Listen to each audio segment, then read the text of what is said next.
evening. I also would like to talk about the notion of replacing certificated positions with paras.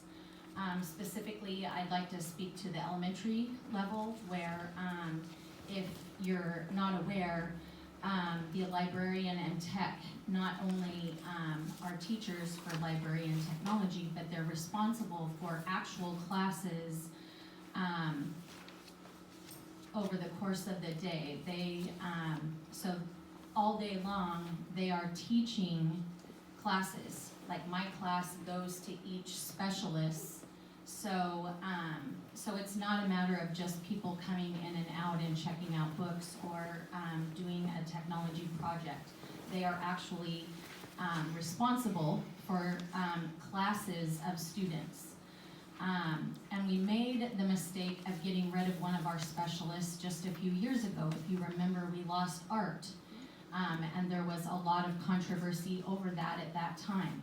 We lost art, and as a result, last year we had to fill that hole with a para.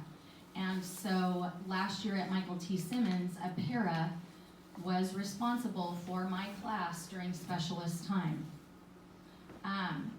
One of the reasons I am passionately against that is, number one, for safety and possibly legal issues. When I very first started teaching, my first year of teaching, I just lost my train of thought, but I had my BA in teaching, elementary certified.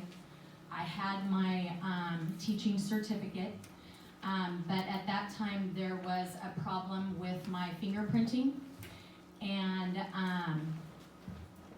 that's very distracting. Basically, I was hired, I could not teach my class. I had my BA, I had all of those things, my certificate. I could not be responsible for teaching my first graders for a month. They had to open my wall in my classroom so that I was covered under another teacher. Legally, how can you say an EA is responsible for my class for 40 minutes when I couldn't even teach my own class? Nobody can answer that question for me. So I've asked several people. No one seems to be able to answer that question. So number one, is it even legally possible? Number two, again, we've been through this before. We tried it. It doesn't work. Anyway, I have more. Please do your research. Please look at other ways to cut. Time's up, Caroline. Okay, thank you.